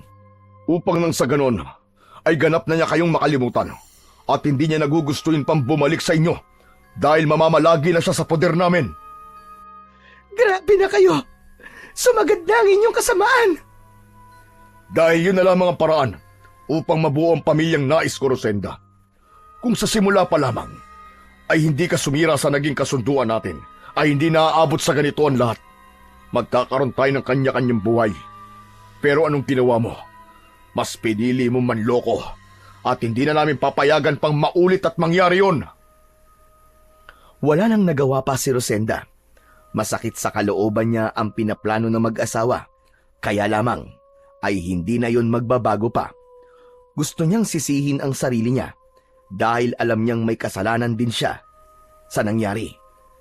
Samantala, nagpaalam na si Cholo upang hanapin ang kanyang ina na tinangay ng aswang. Dahil nga malakas ang kutob niya na ang mag-asawang Epipanyo at Lucrecia ang tumangay sa kanyang nanay Rosenda, kaya babalik siya sa bahay ng mga yon. Gusto sana kitang samahan na po. Pero sa kalagayan ko ngayon, hindi ko alam kung makakaya ko. Hindi na po, Lolo. Dumito na lamang po kayo at magpahinga. Basta gawin mo ang buong makakaya mo, Apo, upang iligtas ang nanay mo. Opo, Lolo Victor. Ang mutya ng kambing na nasa iyong kwintas, magtiwala ka sa kanya. Yan ang gagabay at magliligtas sa iyo, Apo. Opo. Salamat po, Lolo Victor. Huwag kang mag-alala, Apo. Hindi man ako makakasama sa iyo, ay magsasagawa ko ng orasyon para lalo pang palakasin ang kakayahan ng mutya na taglay mo. Bagamat may kabang nararamdaman si Cholo sa kanyang gagawing pagliligtas sa kanyang ina, ay dapat siyang magpakatatag at maging matapang. Mahalagang maiuwi niya ang kanyang nanay. Kung tunay nga na ang kanyang Papa Epipanyo at Mama Lucrecia ang kumuha, ay papanagutin niya ang mga ito. Binabagtas ni Cholo ang daan patungo sa bahay ni na Epipanyo. Pilit niyang inaalala sa isipan ang lugar na yon. Habang naglalakad siya, ay naramdaman niyang tila may tumatakbo at nakasunod sa kanya. Cholo! Cholo, sandali! Uy, Ding! Bakit mo ako hinahabol? Saan ang lakad mo? Ding, may importante akong pupuntahan. Saan nga? Basta! Bakit ayaw mo sabihin sa akin? Kung gusto mo, samahan kita? Hindi pwede, Ding. Aba, bakit naman? Delikado sa pupuntahan ko. Kaya nga sasamahan kita para matulungan kita sa misyon mo. Ano? Alam mo may misyon ako? Sabi mo kasi, mahalaga ang lakad mo, di ba? Eh di misyon yun. Baka kasi mapahama ka lang, Ding eh. Hindi yan. Sa katutulungan nga kita. Di ba nasabi mo na sa akin na may power ka? Andyan, sa suot mong kwintas, di ba? Eh di hihingi din ako ng power dyan para matulungan kita. Teka, pwede kaya yun? Pwede naman siguro. Saka, hindi naman masamang gagawin natin eh. Dahil sabi mo may mahalagang misyon ka. Teka, ano nga ba ang misyon mo? Ililigtas ko si nanay. Tinangay kasi siya ng aswang. Anak ng pitong kagaw, oo. Aswang na naman. Wala talagang kadala-dala mga aswang na yon. Nakakainis na sila. Kailangan makuha ko sa kanila si nanay. Baka kasi kung anong gawin nila sa nanay ko. Kaya nga tutulungan kita. Magkaibigan tayo, di ba? Dapat nagtutulungan tayo. At wala tayong iwanan. Ding, baka hanapin ka ng lola mo. Ako nang bahala nun, Cholo. Basta ang gusto ko, tulungan ka. Dahil best friend kita eh. Sasamahan kitang iligtas ang nanay mo. Napaisip si Cholo. Alam niyang hindi nagbibiro ang kanyang matalik na kaibigan.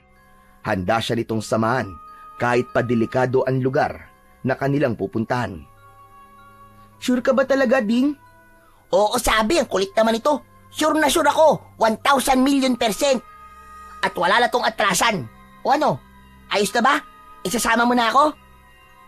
Sige na nga, makulit ka eh. Yes! Ayos! Salamat, best friend ha. Pakis nga. Mwah! Uy, ano ba yan?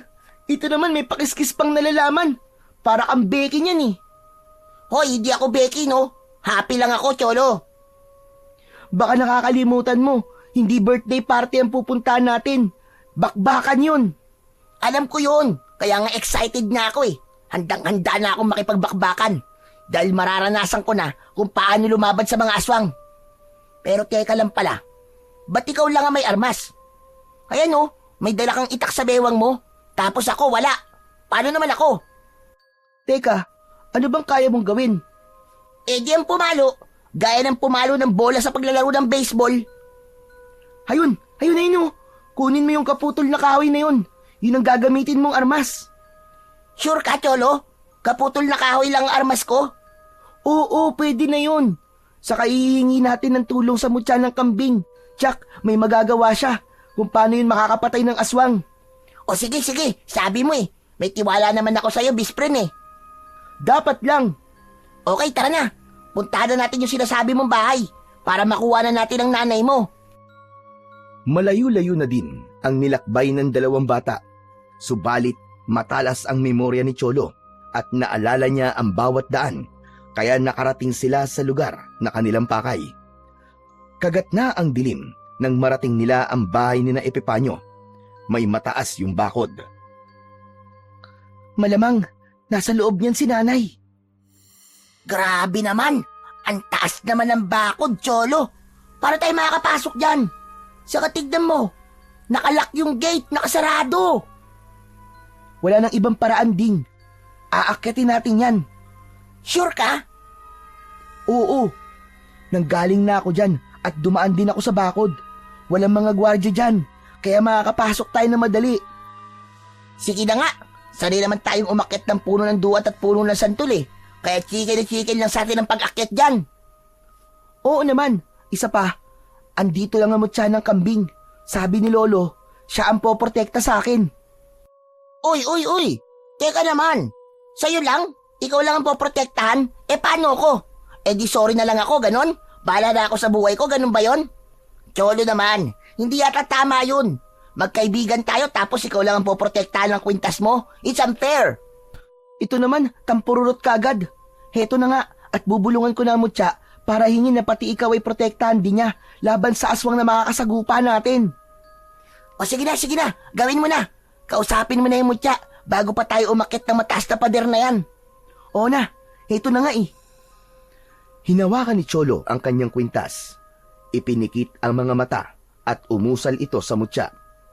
Kailangan niyang tiyakin na maging ang kanyang best friend na si Ding ay matutulungan at mabibigyan din ng proteksyon. Pagkatapos ng ginawa ni Cholo, ay nagtulungan ang dalawang bata upang maakyat ang mataas na bakod at makapasok sa loob ng bakuran ni na Epipanyo. Nahihirapan ang dalawang bata pero handa silang magtiis para sa kanilang misyon. Samantala, patuloy naman ang pagsasagawa ni Lolo Victor ng ritual at paghingi ng tulong para gabayan ang kanyang apo. Hindi niya kasi nasamahan ang kanyang apo, kaya yun lang ang pinakamadaling bagay na magagawa niya, ang ihingi ng tulong si Cholo sa Panginoon at gabayan ito sa gagawing misyon. Sa loob ng malaking bahay ay nasa isang silid si Rosenda. Walang kagamit-gamit ang kwartong yon, kaya nagmumukhang bodega. Sa lugar na yon, ikinulong ni Epipanyo ang ina ni Cholo. Halos hindi nakakatulog si Rosenda. Sari-sari ang pumapasok sa isipan nito. Bigla niyang naalala ang kanyang anak. Nasaan na kaya ang anak ko? Puntahan kaya niya ako rito? Pero sabi ni Sir Epipanyo, ay hihintay nilang magpunta rito si Cholo. Sana nga, puntahan ako rito ng anak ko para iligtas niya. Taglay niya ang mutya, kaya maaari niya akong iligtas. Samantala, malaya nang nakapasok sa loob ng bakuran ang dalawang bata. Malawak ang bakuran ng malaking bahay. Dahil nga sa ilang araw ding namalagi roon si Cholo, kaya napag-aralan niya ang bawat lugar doon. Sa silid ni na Epipanyo at Lucrecia ay napabalikwas ang babae sa pagkakahimbing. Nagising din ang asawa nito. Oh, bakit ka nagising, Lucrecia? Ano yun? Epipanyo, iba ang nararamdaman ko. Anong ibig mong sabihin, Lucrecia? May ibang nilalang tayong kasama dito sa bahay. Si Rosenda, siya sigurong tinutukoy mo at nararamdaman mong kakaiba. Hindi, may iba pa. Ang anak kong si Cholo, di kaya nandito na siya? Nagbalik siya para iligtas ang nanay niya. Ngunit wala siyang alam na tayo nga ang kumuha sa nanay niya. Pero wala siyang ibang paghihinalaan, kundi tayo lamang. Halika, lumabas tayo ng kwarto. Puntahan natin si Rosenda. Baka magulat na lang tayo at wala na pala siya. Lumabas ng kanilang kwarto ang mag-asawa at dumiretso sa kwarto na pinagkulungan nila kay Rosenda. Nagulat pa ang babae nang biglang bumukas ang pinto ng kwarto. Nakita niyang pumasok roon ang mag-asawa. Nagpalinga-linga sila roon. Maging sa kisame ng silid ay tumingala. May hinahanap ba kayo? Wala naman. Naniniguro lamang. Nag-iisa lang ako rito at wala akong kasama. Nakikita niyo naman siguro. Gusto lang namin tiyakin na nag-iisa ka nga. May inaasahan ba kayong pupunta dito? Oo, si Cholo. Alam naming hindi kanya matitiis. Mahal na mahal ka ng batang yon. Kaya hindi siya papayag na pabayaan ka. Tiyak na hahanapin ka nun. Sakaling makabalik nga rito ang anak ko, humanda kayo dahil hindi niya kayo mapapatawad. Tinatakot mo ba kami, Rosenda? Hindi. Hindi ko kayo tinatakot. Nagsasabi lamang ako ng totoo. Sa isang kubling lugar, sa loob ng bakuran, ay nagtatago ang dalawang bata. Kumukuha sila ng tamang tiyempo kung paano sila makakapasok sa loob ng bahay. Maya-maya pa ay nakarinig ng ingay ang dalawang bata. Kitang-kita nila na isang aswang ang nakapasok sa loob ng bakuran. Cholo! Cholo, tingnan mo! May halimaw, ayun oh! Pumasok siya galing sa labas at dumaan din sa pader. Huwag kang maingay. Baka marinig tayo. Kilala ko siya, Ding. Kilala ko ang aswang na yan. Wow! Astig! May kaibigan kang aswang? Ano ka ba? Hindi ko siya kaibigan. Pero minsan ko na siyang nakasama. Siya yung kumuha sa akin dati. Siya ang aswang na si Mang Crisologo. Ba't narito siya? Taga rito din ba siya? Hindi, Ding. Siya ay kapatid ng Papa Epipanyo ko. Pero hindi ko alam kung bakit nandito rin siya. Alam ko, lumayo na siya pagkatapos na makuha ang perang hinihingi niya. Patay! Baka alam niyang nandito tayo. Hindi yun. Malamang may iba siyang pakay. Anong gagawin natin ngayon, Cholo? Makikiramdam muna tayo. Saka hindi pa natin alam kung saan sa lugar na ito naroon ang nanay ko. Galing ang mag-asawa sa kwartong kinaroroonan ni Rosenda nang magulat sila sa kanilang nakita na nakapasok sa loob ng kanilang bahay. Kumusta, kapatid? Ikaw? Anong ginagawa mo na naman dito? Siya pala ang nararamdaman kong ibang taong narito sa bahay natin. May kapal ka pa talaga ng mukha na bumalik dito, Crisologo. Teka naman, masyado ka namang hati. Ngayon na lang nga tayo ulit nagkita pero galit ka kagad. Dahil hindi ka na dapat nagbalik pa rito. Ano pa ba ang kailangan mo? Ba't ka pa nagpakita sa akin? Nakuha mo ng lahat ng gusto mo. Ibinigay ko na yun sa'yo. Napag-isip-isip ko kasi, nakulang pa pala yun. Kailangan mong dagdagan, Epipanyo. Sumusobra ka na sa pagkagahaman mo. Hindi na nga para sa'yo ang ibinigay ko. Dahil matagal nang naibigay sa'yo ni Papa ang mana na para sa'yo. Pwede ba? Huwag ka nang marami pang dakdak. Hindi ko kailangan ng paliwanag mo. Ang kailangan ko ay ang dagdag na pera. Dahil may paggagamitan ako. Wala na akong ibibigay sa'yo. Magbibigay ka ba? O baka gusto mong kunin ko na lang ng buo ang lahat ng meron ka? Anong ibig mo sabihin? Hindi mo ba talaga naiintindihan, kapatid? O nagtatanga-tangahan ka lang? Grabe ka. Napakaganid mo talaga, Crisologo. Ibinigay na nga sa'yo ni Epipanyo ang kanyang kanang kamay. Pati ba naman ang kaliwang kamay niya? Gusto mo pa rin kunin? Napakasakin mo! Sabihin niyo na kung anong gusto niyong sabihin. Wala akong pakialam.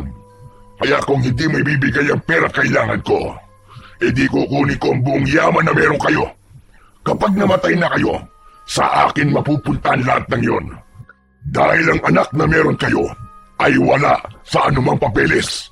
Ibig sabihin, ako ang magmamana ng lahat. Hayop ka! Hindi mangyayari yon. Dahil mauuna ka mamatay, walang hiya ka! Mainit ang naging pagtatalo nina Epipanyo at Crisologo. Kaya naging dahilan yon ng pagbabago ng kanilang anyo. Naging aswang ang dalawa at agad na sinugod ang isa't isa. Maging si Lucrecia ay nagbago na rin ng anyo. Tinulungan nito ang asawa upang tiyakin na hindi magtatagumpay ang aswang na si Crisologo.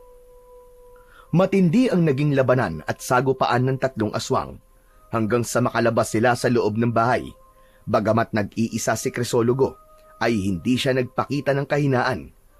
Pangil sa pangil, kuko sa kuko ang kanilang naging sagupaan.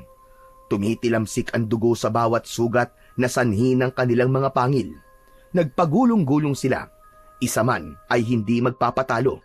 Gagawin ni Crisologo ang lahat para tapusin ang mag-asawa sa hangaring makuha ang lahat ng yaman na meron ang mga ito. Samantala, kitang-kita ng dalawang bata ang mga pangyayari dahil nga umabot hanggang sa labas ng bahay ang kanilang sagupaan. Napapapikit na lamang ang dalawang bata sa kanilang nakikita dahil yun sa mga sugat na natatamo ng naglalabang mga aswang. Tahimik lang na nakamasid sina Cholo at Ding. Ayaw nilang makialam pa sa gulong nangyayari. Saglit na nahinto ang engkwentro ng tatlong aswang. Isa sa mga aswang ang pununan ng sugat, naliligo sa dugo at tila nangihina. Maya-maya pa ay unti-unting nagbago ang aswang na nanghihina na tila malapit ng bawian ng buhay. Nagbago ang anyo nito. Kitang-kita ng dalawang bata kung sino ang aswang na yon hanggang sa malagutan na ito ng hininga. Naku! Si Mama Lucrecia yun! Cholo, parang patay na yata siya. Oo nga, hindi na siya gumagalaw. Nagwala ang aswang na si Epipanyo nang makita ang nangyari sa kanyang asawa. Wala na itong kinatatakutan kahit pa ang kanyang kamatayan.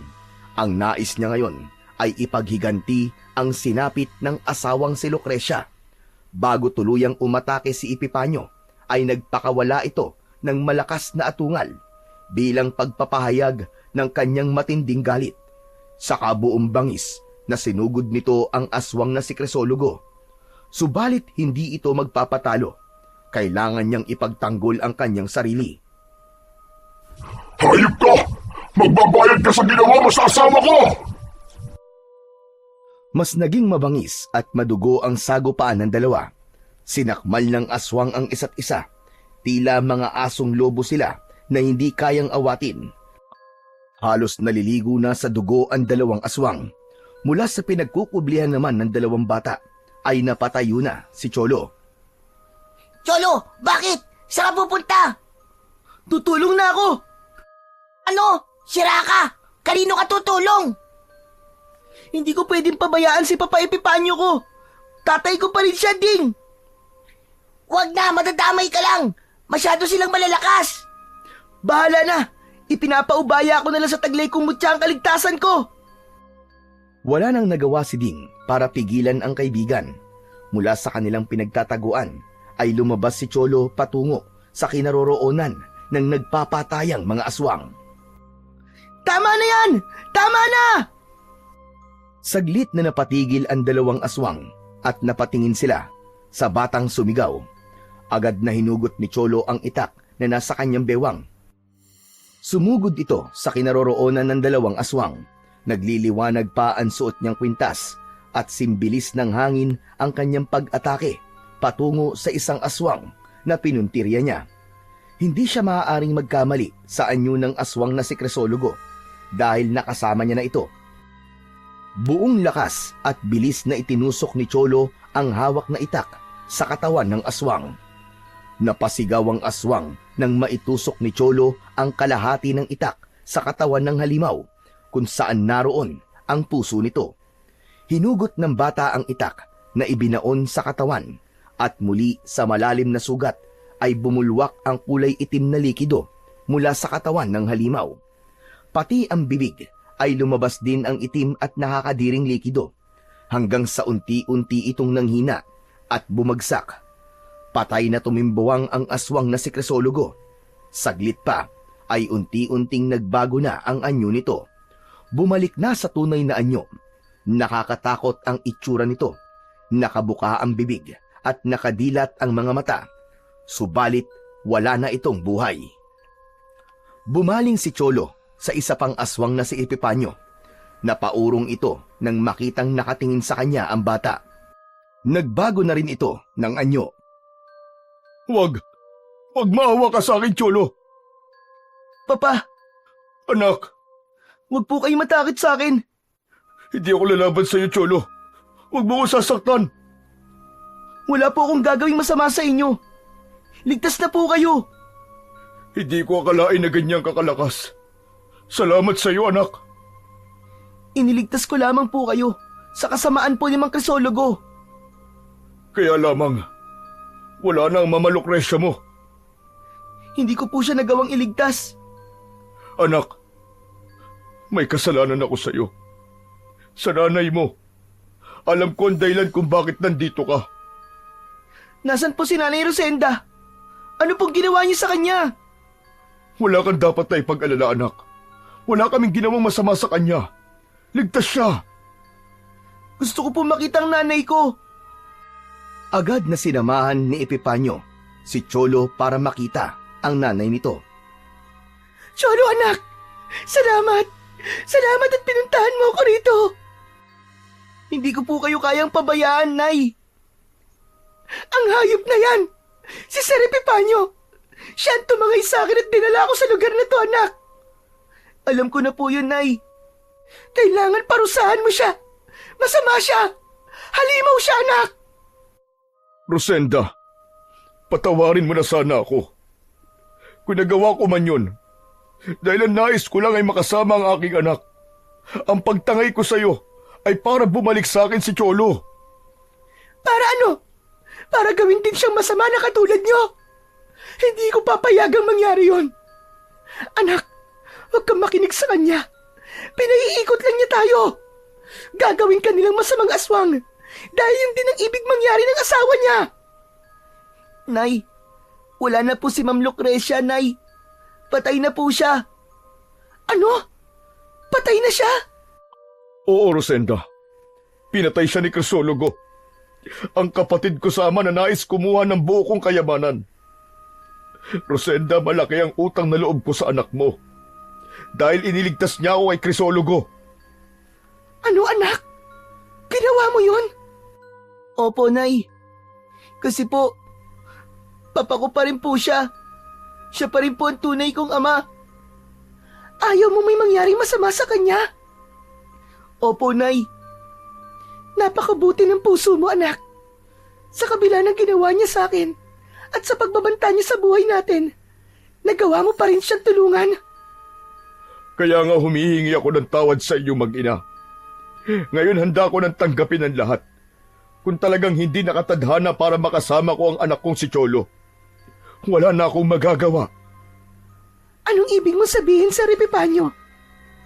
Hindi ko na kayo guguluhin pa. Kung saan magiging masaya si Cholo, dun siya. Alam kong sa piling ng Tatay Victor mo, magiging masaya ang bata. Magiging masaya na rin ako para sa kanya. Sige na. Maaari na kayong umalis at bumalik sa inyo.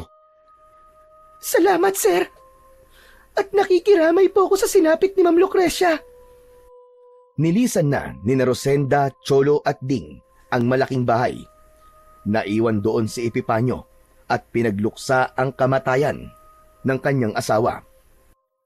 Pagkalipas ng ilang buwan, ay nagulat si Rosenda sa biglaang pagdating ni Epipanyo sa kanilang bahay.